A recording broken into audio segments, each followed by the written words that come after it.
Questions is Senator Hawley. He's returned, and if no other additional senators join us, it'll be Senator Blackburn after him. Thank you very much, Mr. Chairman. Judge, congratulations on your nomination. Thanks for being here. I want to come back to an issue that Senator Grassley raised, and I just want to be sure I understand your position. I'm thinking about these briefs that you signed in two different cases, one in North Carolina, one in Texas.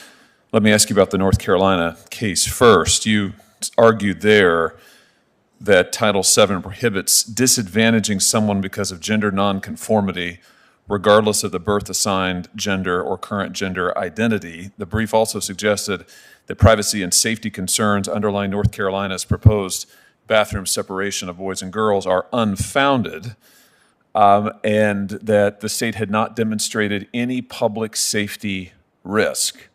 In the Texas litigation, you said there was no data or tangible evidence in support of the claim that allowing people to use bathrooms corresponding with their gender identity will lead to crime in restrooms. Now, I have to ask you, in light of what we are seeing in Loudoun County, there are reports about this in other places, but it's particularly troubling in light of the recent events in Loudoun County, where a boy in late May was sexually assaulted a ninth grade girl in her school's restroom after he identified as being gender fluid. He was transferred to another school where a second assault occurred just earlier this year.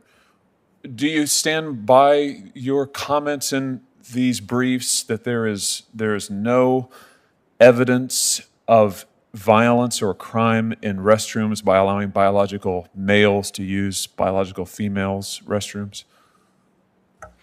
Thank you for the question, Senator Hawley.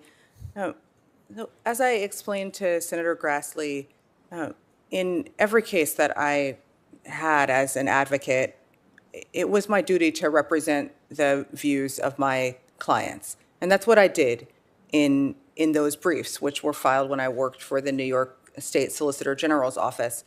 Now, I was not familiar before this morning with the Loudoun County incident, but again, what I would say is this, that I understand well, being a judge now, the difference between being an advocate, advocating for your clients, and being a judge who is duty-bound, who takes an oath, and one that I take very seriously, to apply the law to the facts and the record, and to review each matter individually as it comes before you. And that's what I would do were that issue to come before me, if confirmed. Yeah, thank you for that. I understand that, and I appreciate your role as an advocate. I'm just curious if you stand by these comments. Do you agree still today that there is no data or evidence in support of the claim that allowing people to use bathrooms corresponding with their gender identity will lead to increased violence or crime in restrooms? I mean, do you think that that's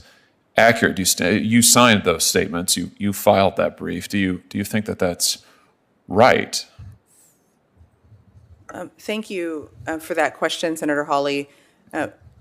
Again, at the time that I filed the briefs, I was representing clients zealously, as I was ethically bound to do. In a new case on new facts, I would have to analyze it based upon what was presented to me, or if sitting on appeal, based on the record. Well, and I'm asking you to do that now. I mean, I think this is important. You were actually counsel of record in the North Carolina case. You signed the brief in the Texas case. Now, I understand you're representing clients, but of course, I also understand you have a duty not to sign briefs that you think are unethical or that misrepresent facts. So I assume you think that the arguments made in these briefs were correct and accurate. You wouldn't have signed them. Certainly, you wouldn't have been counsel of record. These are quite dramatic claims that you made in both of these cases. And now we have reports in various parts of the country, but Loudoun County most immediately and most publicly, about assault by a biological male of a ninth grade girl, and then a second assault happening. It's exactly what you said in these briefs wouldn't happen. I just wonder, what would you say to the parents of this girl who was assaulted in a restroom at school? She's in ninth grade. I mean, would you maintain to them that their concerns are unfounded, and that they shouldn't be concerned about what happened. I mean, is that the message? Thank you, Senator Hawley. Sitting here as a judge, my duty is to review the cases that come before me on the evidence that comes before me. I can't comment on a case that's pending, on a case that might come into my Well, this case courtroom. isn't pending before you.